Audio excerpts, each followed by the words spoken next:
What is culturally and linguistically responsive pedagogy? Why is it important? Who should care? What are the field's future directions? Find out in this debut podcast with Ruby N. Turalba, doctoral student in educational leadership at San Francisco State University. Plus, you will hear the stories and voices of students, families, and teachers from a school community in San Francisco's Filipino Cultural Heritage District, where culturally and linguistically responsive programs have benefited Filipinx students since the late 1970s. In the words of a student alumnus and former teacher, they're hungry for learning about culture. They're hungry for mentorship. They're hungry for family connections. Join us as we embark on a journey to see how culturally and linguistically responsive pedagogy can quench that hunger, that desire to know oneself and one's roots.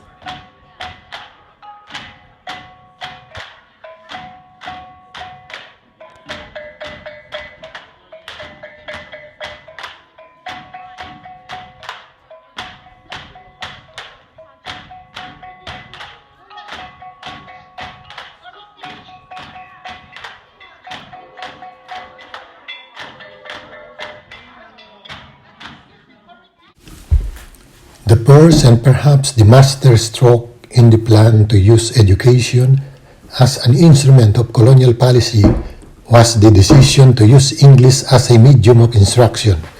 English became the wedge that separated the Filipino from their past, and later to separate educated Filipinos from the masses of their countrymen. English introduced the Filipinos to a strange new world. With American textbooks, Filipinos started learning not only a new language, but also a new way of life. Alien to their traditions, and yet a caricature of their model. This was the beginning of their education. At the same time, it was the beginning of their miseducation, for they learned no longer as Filipinos, but as colonials. Written by Renato Constantino, The Miseducation of the Filipino, 1966. I am a second-generation Filipinx who was pushed out by the public school system.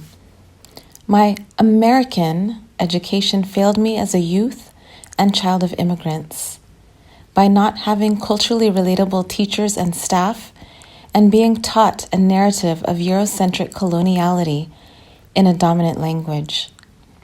Not having a strong sense of cultural identity, losing my native tongue, and being invisibilized in the school system eventually took a toll on my mental health. Before the age of 17, I was hospitalized 2 times for suicide attempts, ran away from home, and ended up dropping out in my senior year. My story is not unique, nor is it new, and there is a growing body of evidence documenting mental health issues, higher rates of suicidality, and negative educational experiences and outcomes among Filipinx adolescents. Since then, I have spent a lifetime relearning and reclaiming myself and my cultural identity, resisting white supremacy culture, and attempting to heal from the centuries of historical trauma that I have carried in my mind, body, and spirit. Telling my story has made me vulnerable, and yet the integration of my experiences with the literature on Filipinx students has strengthened my research voice and my commitments. To prevent negative educational outcomes for Filipinx students, as well as to create positive experiences that affirm our identities and center students' history, language, and culture. A student alumnus and former teacher of culturally and linguistically responsive pedagogy for Filipinx students said to me, "They're hungry for learning about culture. They're hungry for mentorship. They're hungry for family connections. My doctorate journey intends to address that hunger. It is a form of healing for myself and for my community. Tuloy po kayo. Welcome. Please come in. Before we begin, I would like to share some acknowledgements and ask for blessings.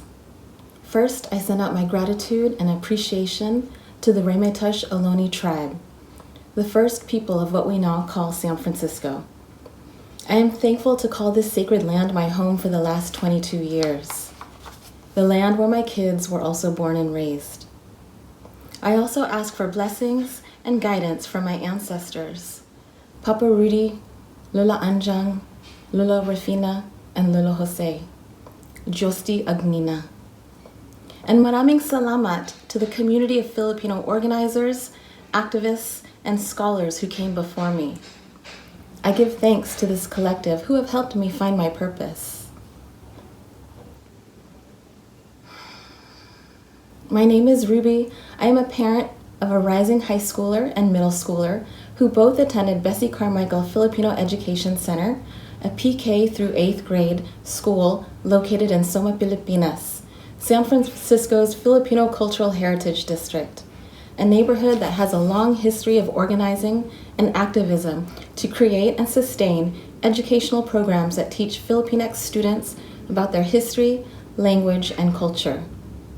This self-determination was birthed as a form of resistance to white supremacy culture and monocultural and monolingual hegemony that began when the United States colonized the Philippines. Tragically, many lives were lost.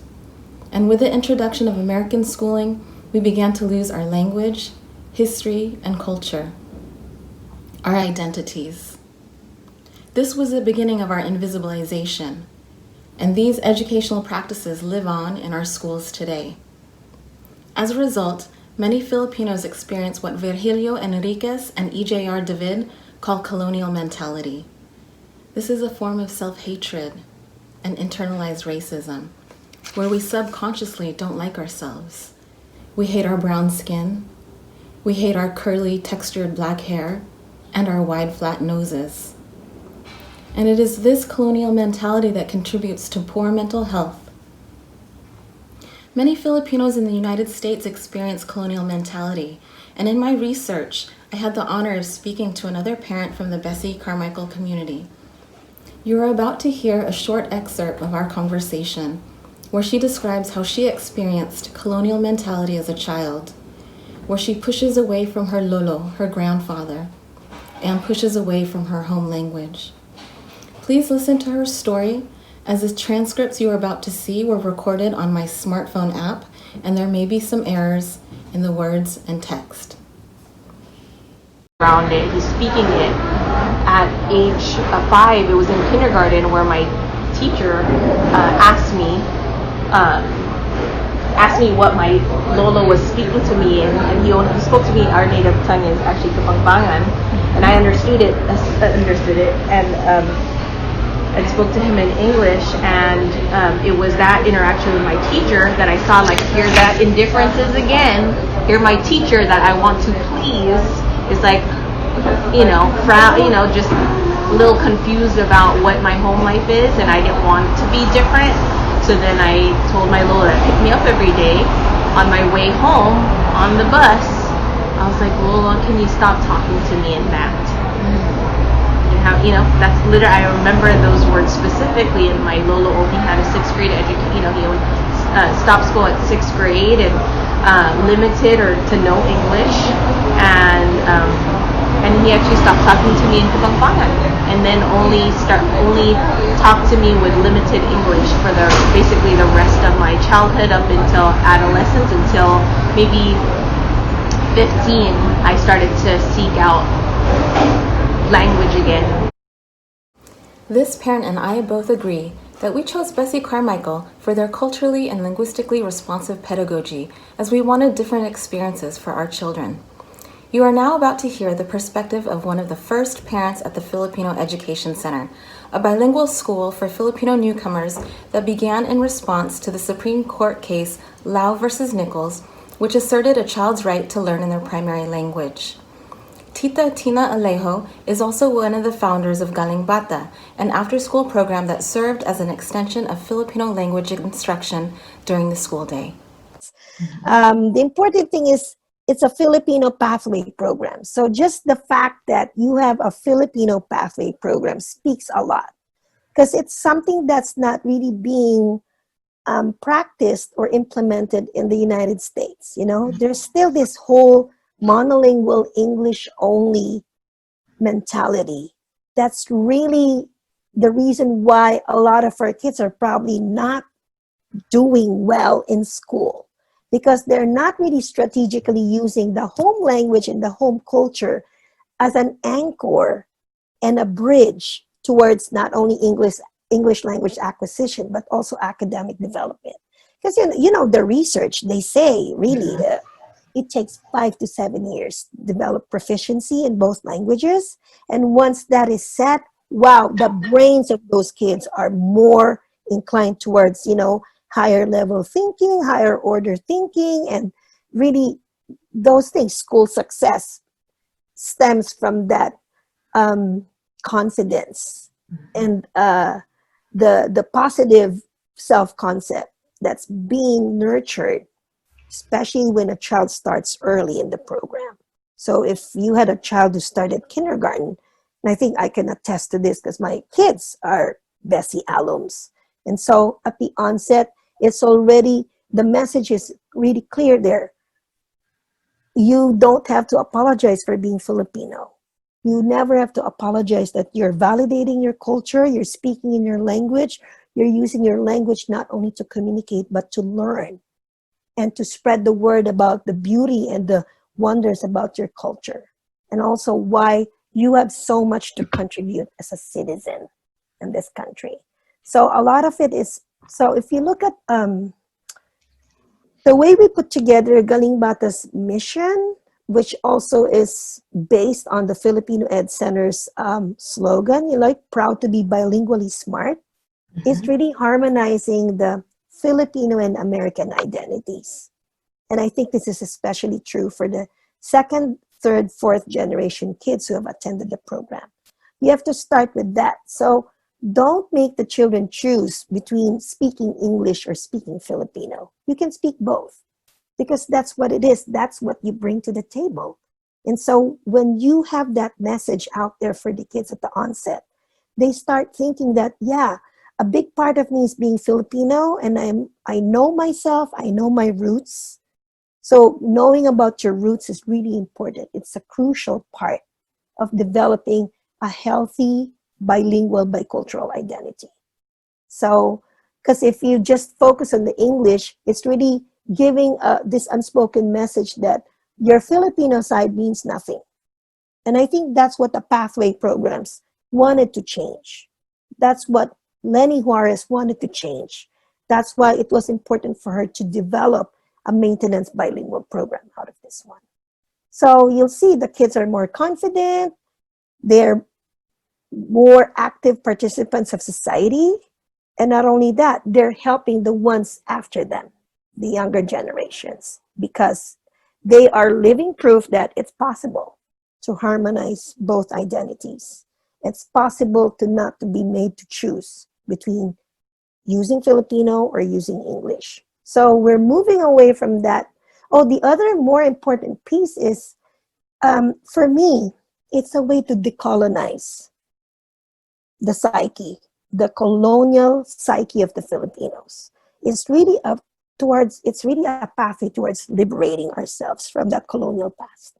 It's very important because you know how first it was not even Spanish, because we were not taught Spanish because the Spaniards thought we were too dumb to learn, which is fine. It worked out because we maintained Filipino, yay! So it worked well. But the Americans did more damage because they used education as a way to colonize our spirits and our minds and our psyche. That colonial mentality is something that we're still stripping. So I think if you ask me, that's our lifetime jobs. That's our responsibility to society, is to decolonize our psyche so that we can free ourselves of that.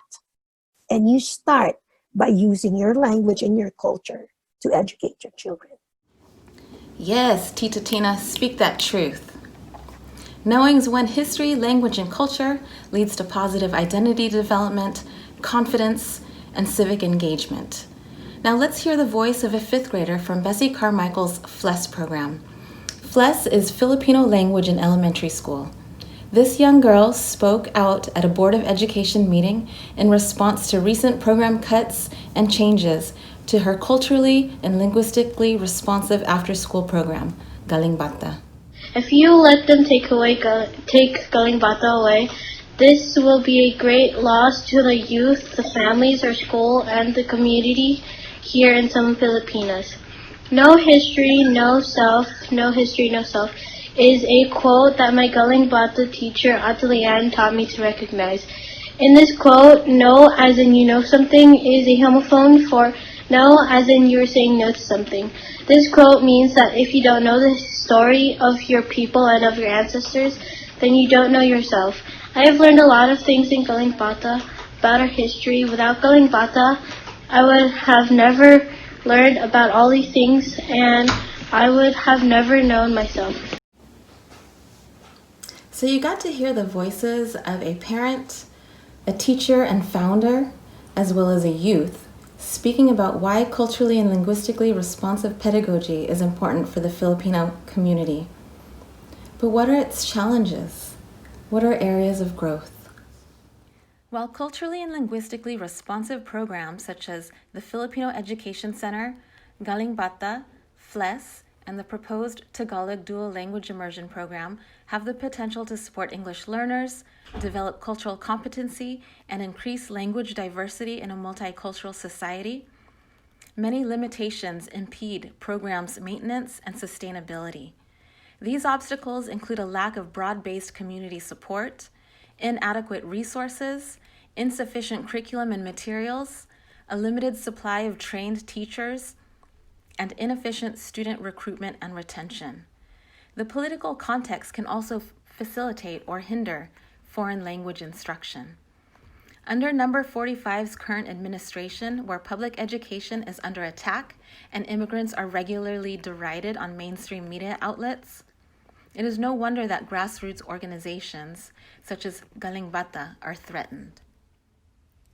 Asset and equity pedagogies have been theorized and practiced over the last 30 years to challenge monocultural, monolingual, assimilationist educational curriculum and practices.